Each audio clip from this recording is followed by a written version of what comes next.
AP రాజధాని నిర్మాణానికి భూములు ఇస్తే చాలన్నారు. అది కూడా ఇష్టపూర్వకంగా ఇస్తేనే తీసుకుంటామని, ఇందులో బలవంతం ఏమీ లేదని అన్నారు. సీన్ కట్ చేస్తే చంద్రబాబు సర్కార్ పల్లెలపై భూసేకరణ పంజా విసిరింది. అది కూడా నిబంధనలకు నీళ్లు వదిలేసి పేదల నుంచి భూములు ఇళ్లు తీసుకోవడానికి చక్క పావులు కదుపుతోంది. భూసేకరణ పేరుతో ఏపీ రాజధానిలో జరుగుతోంది ఏంటి? Watch the story. ఏపీ రాజధాని నిర్మాణం కోసం చంద్రబాబు సర్కారు తుళ్లూరు, తాడేపల్లి, మంగళగిరి మండలాల్లోని 29 గ్రామాల నుంచి 37,000 ఎకరాలు సేకరించాలని నిర్ణయించింది. రైతులకు ఇష్టం లేకపోయినా అధికారాన్ని ప్రయోగించి ఇప్పటికే 32,000 ఎకరాలను లాక్కుంది.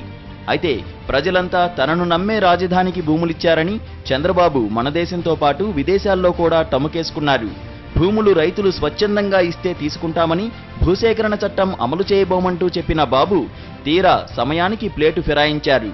రాజధాని గ్రామాలపై భూసేకరణ అస్త్రాన్ని ప్రయోగించి బలవంతపు భూసేకరణకు స్కెచ్తోనే ముందుకు పోతోంది బాబు సర్కారు.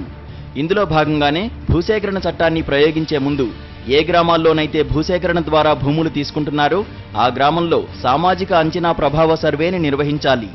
అయితే చంద్రబాబు ఈ సర్వేను హైదరాబాద్కు చెందిన ఓ థర్డ్ పార్టీ కన్సల్టెన్సీకి అప్పగించారు. ఆ కన్సల్టెన్సీ కూడా సర్వే చేయకుండా చేతులు దులుపుకుంది.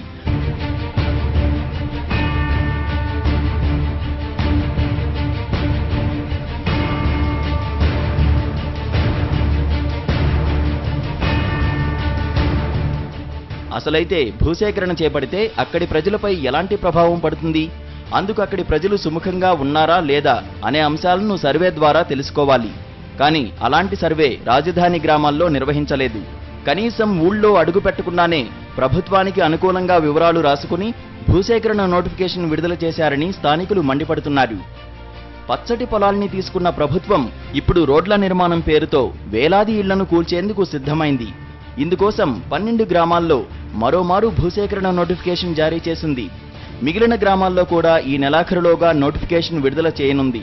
పొలాలతో పాటు ఇళ్లు, వాకిళ్లు కూడా లాక్కోవాలని ప్రభుత్వం వేసిన ఎత్తుగడ అర్థం కాని రాజధాని ప్రజలు షాక్ అవుతున్నారు. తమని సంప్రదించకుండానే భూసేకరణ ఎలా చేస్తారంటూ మండిపడుతున్నారు. ఎవరూ రాలేదు. అసలు మీకు ఇస్తారా ఈరా అని అడగటానికి ఎవరూ రాలేదు. తీస్తాం అంటున్నారు. మేము ఇట్లా ఉన్నాము, మాకు మంచిగా ఉండటానికి ఇదే ప్లేస్ బాగుంది, ఎక్కడ ఇస్తారో ఎట్లా ఇస్తారో కూడా తెలియదు, మేమంటే ఇయ్యము ఇల్లు. మరి మేము ఎలా జీవించాలి? ఇంతకుముందు కూడా పొలాలు ఇవ్వండి అని చెప్పేసి పొలాలన్నీ తీసుకున్నారు. మరి పొలాలు ఇచ్చినాక పొలాలు తీసుకునేటప్పుడు ఏమన్నారు? ఇళ్ల జోలికి రాము, పొలాలు ఇస్తే చాలని చెప్పేసి గవర్నమెంట్ వచ్చి మాట్లాడి పొలాలు తీసుకున్నారు.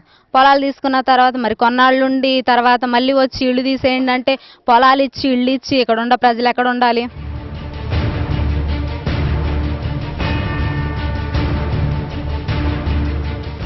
భూసేకరణ నోటిఫికేషన్ జారీ చేసిన గ్రామాల ప్రజలైతే మరింత బెంబేలెత్తిపోతున్నారు. గ్రామంలోని కూల్చివేసే ఇళ్లు మార్కింగ్ చేసుకుని వెళ్తుండడంతో ఏం చేయాలో అర్థం కాని పరిస్థితిలో పడ్డారు. డాబాలు వద్దు, వాళ్ళు బిల్డింగ్లు వద్దు, వాళ్ళు అంతస్తులు వద్దు, వాళ్ళు పని అయిందాక వాళ్ళు చెబుతారు అట్లాగే, తర్వాత ఏం చేయరు.